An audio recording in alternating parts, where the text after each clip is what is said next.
የታጠበ ነው። የታጠበ ዶሮ አለን። እዚህ ጋር በሶስት እንፈትነዋለን እንደዚህ እና ይሄ የዶሮ ቅመም ነው። የዶሮ ቅመም ነው። ፓፕሪካ፣ ሰባ ባህራት፣ ኮሪያንደር፣ የክዝብራ ፓውደር፣ ከሙን፣ ብላክ ፔፐር፣ የነጭ ሽንኩርት ፓውደር፣ እርድ፣ ትንሽ የጨው እዚህ ጋር አለ። ሁሉም ጨው ስላለው ትንሽ ነው ጨው የምናደርገው ማለት ነው። ከዛ በኋላ ሁሉንም እዚህ ላይ እናደርገዋለን። አንድ ላይ እንቀላቀለውና ማለት ነው እንደዚህ ኦኬ። ዶሮ ኦብን ነው የምንሰራው፣ ለዶሮ ኦብን። ከዛ ነጭ ሽንኩርት አለን፣ አንድ ሙሉ ነጭ ሽንኩርት አለን። እንቀላቀለዋለን እዚህ ጋር ዘይቱን ማለት ነው። ኦኬ እዚህ ጋር ኮሪያ ክዝብራ ቅጠል አለን፣ ፍሬሹ አንድ ላይ እዚህ ጋር ይገባል። ቀይ ሽንኩርትና ቲማቲም እዚህ ጋር የቀላቀልነውን እንደዚህ እናደርገዋለን። ዮገርት ማድረግም ትችላላችሁ። እኔ ስላልፈለኩ አላደርገው። ከዛ እንደዚህ እናደርግና ዶሮውን ማሳጅ እናደርገዋለን ማለት ነው። ቅመሞቹ ውስጥ እንዲገቡ ሲምፕል የሆነ ነገር ነው። ይሄ ቀላል የሆነ ነገር ነው።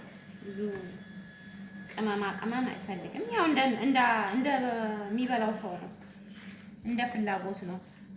እንደዚህ ማለት ነው። ዶሮ እንደዚህ የሰው ፍላጎት ነው። አንዳንድ ሰው ቅመም በዛ ያለበት ነገር ይፈልጋል። አንዳንድ ሰው ደግሞ ቅመሙ አይፈልግም። የኔ ሰዎች ደግሞ ቅመም ይበዛበት አይፈልጉም።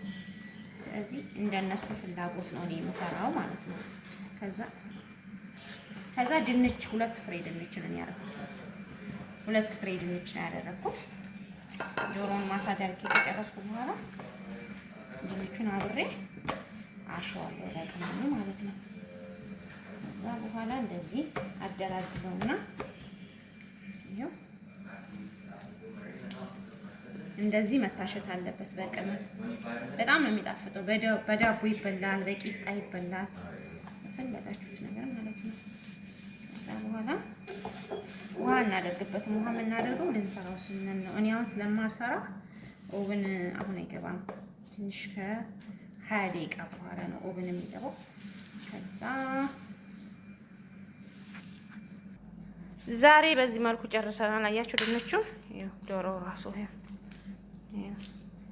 ከዛ ከፈለጋችሁ ከሩዝ ጋር ከፈለጋችሁ ደግሞ ከቂጣ ጋር መብላት ይቻላል ማለት ነው። በጣም የሚጣፍጠው እንደዚህ ለስለስ ይደረጋል። ደግሞ ውፍረት መቀነስ ለሚፈልጉ ራሱ በጣም አሪፍ ነው። በነገራችን ላይ ብዙ ዘይት ስለሌለው አሪፍ ነው። የፈለጋችሁትን አይነት አትክልት መጨመር ትችላላችሁ። እዚህ ቤት ድንች ብቻ ስለሆነ የሚወዱት ለዛ ነው። እና ሌላ ነገር ደግሞ እንዲሰራላችሁ ከፈለጋችሁ ኮሜንት ላይ ጻፉ። የአረብ ምግብ እንዳለ መልካም። ሰብስክራይብ አድርጉልኝ። አዲስ ነኝ፣ አበረታቱኝ።